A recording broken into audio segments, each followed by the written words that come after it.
Morning, friends! So, I'm going to read to you today out of this book, which is the 20th Century Children's Book Treasury. Now, this book was a gift to me from another librarian here in the Syracuse City School District, from Mr. Jim Schultz, who was the librarian at Delaware Elementary for many, many years. So, this is a gift from him from when I finished library school. And so I just want to say hi, Mr. Schultz. Thank you. So, today we're going to do something a little bit different. So, the pictures in this book are tiny. So rather than hold the book up the whole time, I'm going to read the words. You can listen to my voice. And then at the end of each page, I will hold the pictures up so you can see them. So one more time, we are going to read Sylvester and the Magic Pebble, written and illustrated by William Steig, originally published in 1969.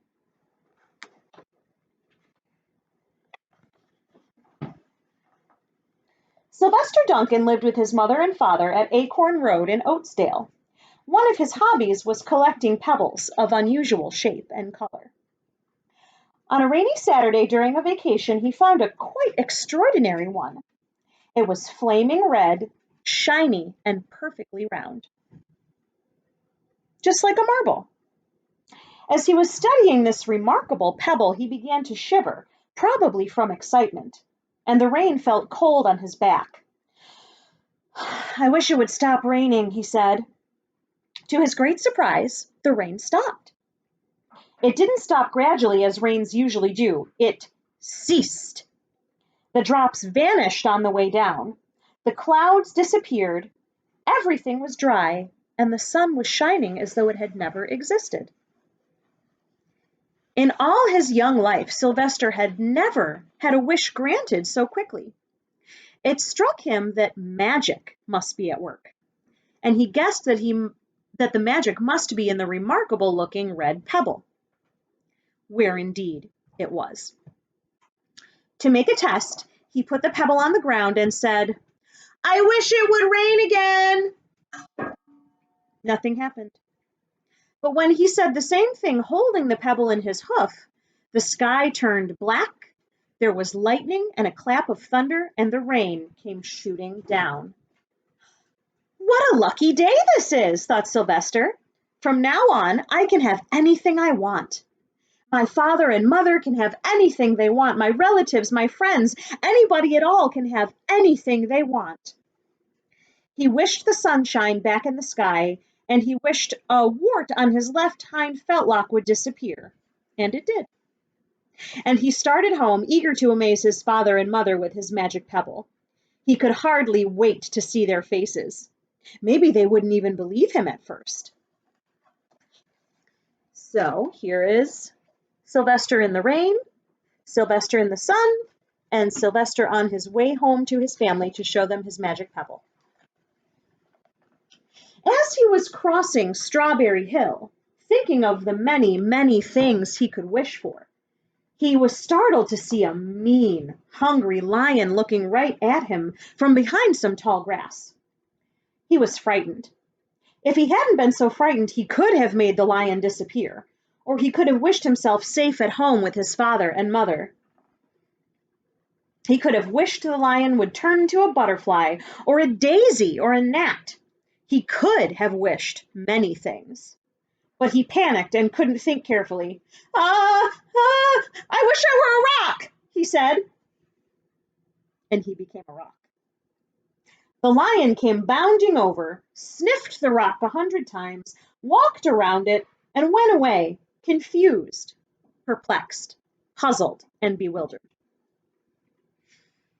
"I saw that little donkey as clear as day. Maybe I'm going crazy," he muttered. So here is Sylvester meeting the lion, and here is Sylvester turned into a rock.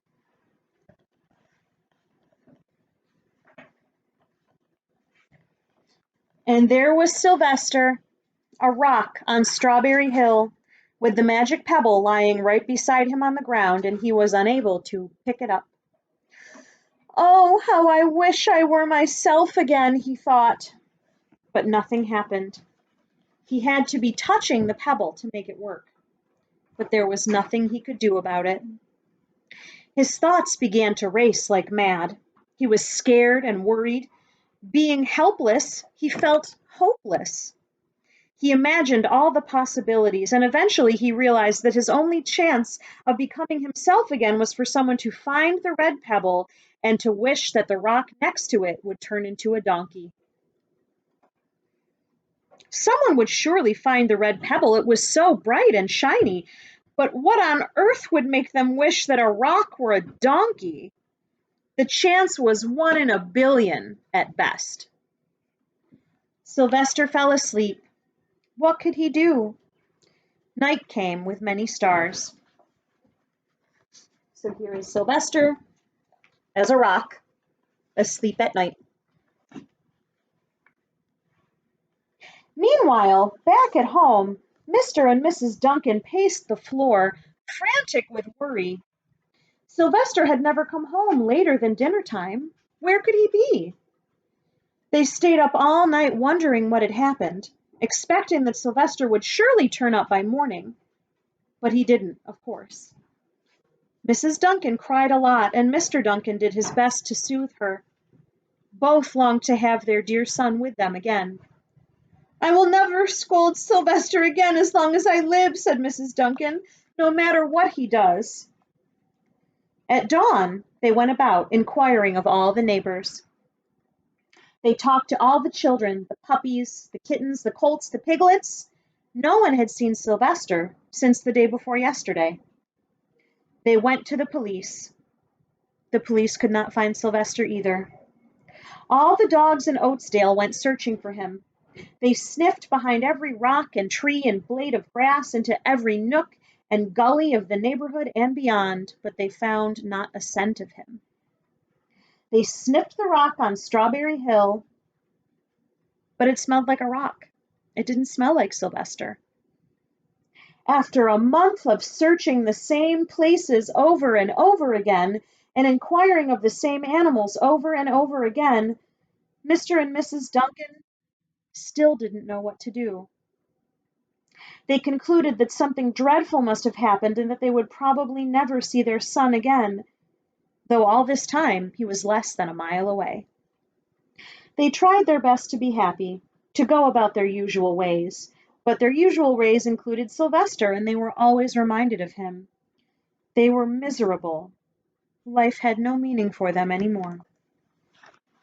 So there is a picture of Mr. and Mrs. Duncan searching for Sylvester.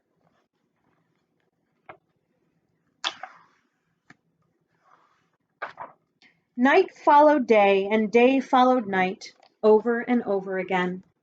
Sylvester on the hill woke up less and less often.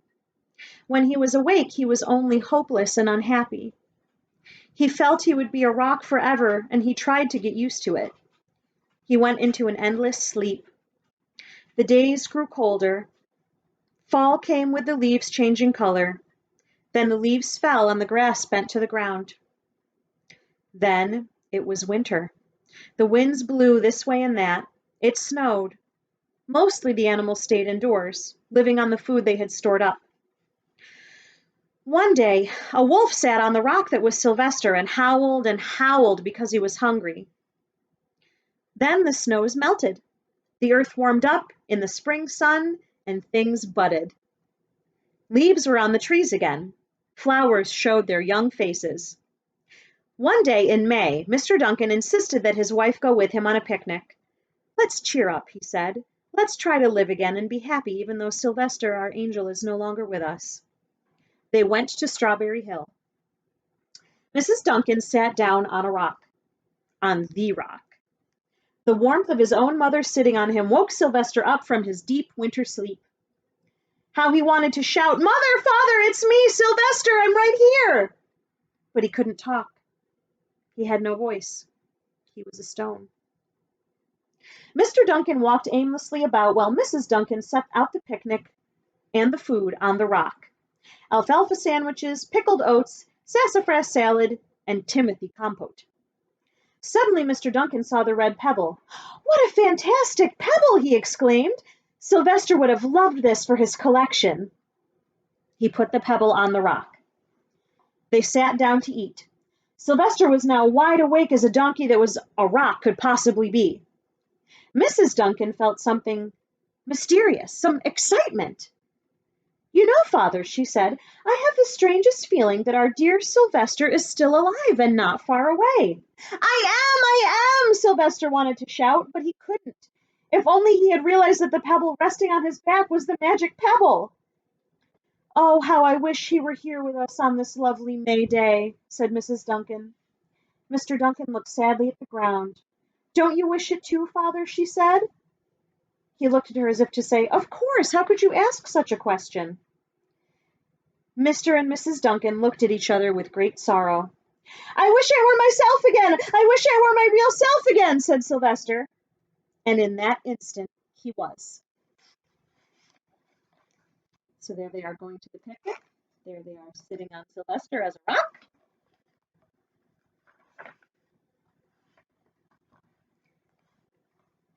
You can imagine the scene that followed. The embraces, the kisses, the questions, the answers, the loving looks, and the fond exclamations. When they had eventually calmed down a bit and had gotten home, Mr. Duncan put the magic pebble in an iron safe. Some day they might want to use it, but really for now, what more could they wish for? They had all that they wanted. So there they are. You can see me being reunited with Sylvester, giving him a big hug, and there they all together at home on the couch. The end. Bye for now.